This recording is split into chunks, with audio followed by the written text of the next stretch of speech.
What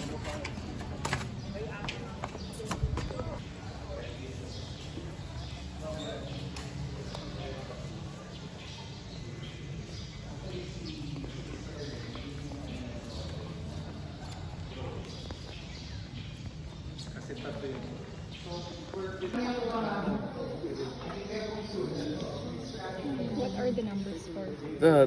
The number of scans we took. So we started at 1, so we're at 28. And what? Matterport? It's a brand, pero just the structure is what you want to be captured. So, yung tao, in terms of digital pointer, ang tawag dyan, artifacts. Kasi di ba ayaw yung ano.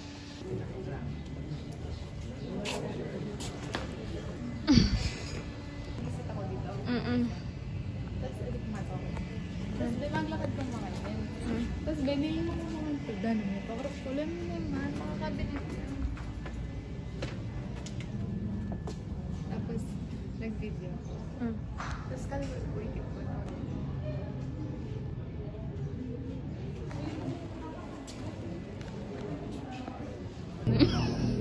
Seryoso na. Simbahan tuloy. Dito na.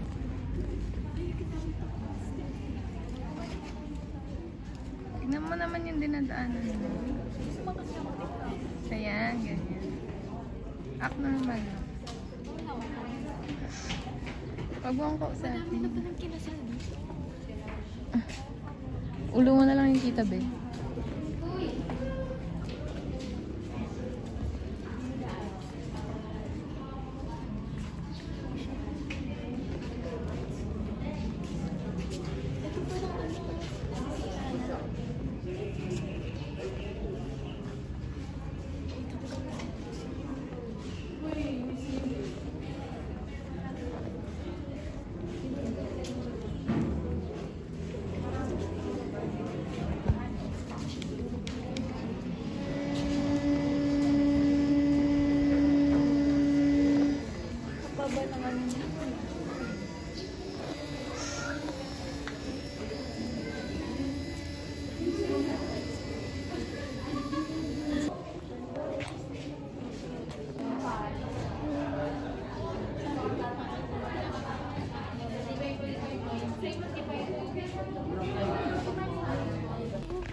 After niya wala.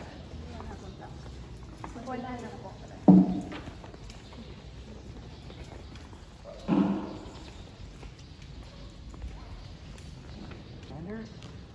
And then you'll be safe. Anything in front will be caught in the camera photo. And all the points here. Yep. It means stress.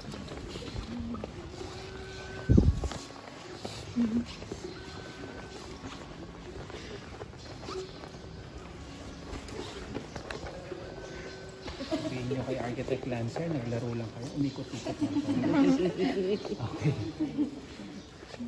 Number 39 na. Number 300 cameras plus, and they put it in like separate areas, and then because it's all dipped in one thing, and then one person stands in the middle, someone... Para at least makapag-capture tayo ng malapitan. Kasi especially kapag medyo mataas na siya, hindi siya ganun ka-higit by using the pero kukunin ko muna yung pinaka-widest shot possible. So knowing na yung area na yun, hindi pwedeng ma-3D scan nung Matterport. Pwede tayong gumamit ng drone. Or pwede pa rin naman dito cellphone or kahit ano, pero mas convenient na yung drone. So first step, mag-picture tayo ng pinaka-widest. Ayan. Tapos, closer tayo ng closer doon. Then, pwede tayo mag-start sa top or sa bottom. Ayan.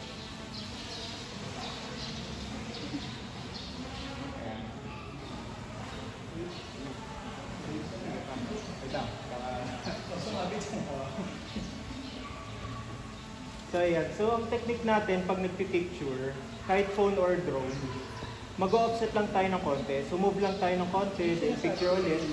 Dapat nag-overlap. So, the more na mas konti yung overlap, mas better kasi mas marami tayong makukuha ang details. So katulad nito, tapos ko na yung top, lower ako ng konti, then ang magiging pattern ko is pa letter S. So yan, lower ng konti, then to the left naman ulit. And tapos lower ulit, then to the right naman tayo.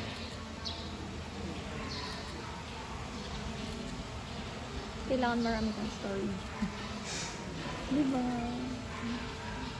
So kumbaga ganun lang yung magiging pattern natin, pa letter S.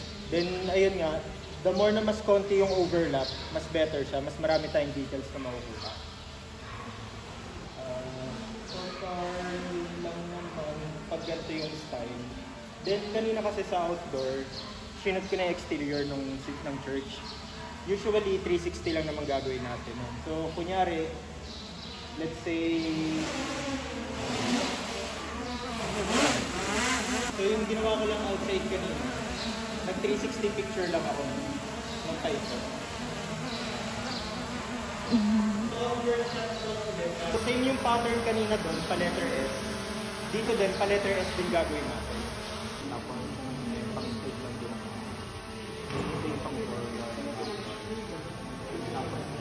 Floor plan. Dito ba space? Wala Ang gagot mo. Ang gagot mo.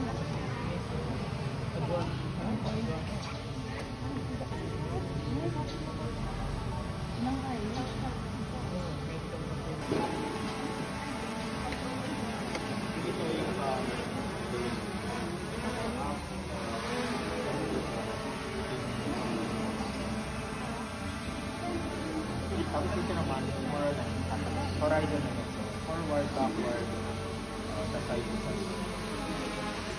Tapos try mo, pati bilis mo sa side to side. Stop.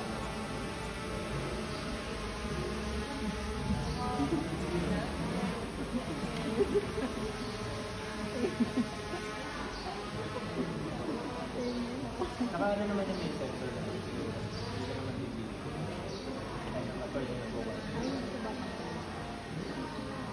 Forward, backward, side to side. Ayun, tingnan mo yung drone. Forward, backward, side to side.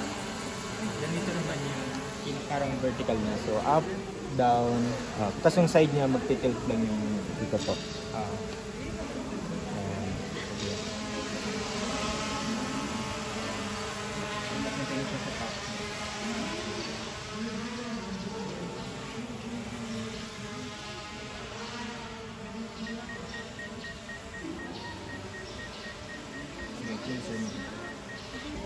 Dito po. Alin. Ay, ito. Yung kabit. Ayan.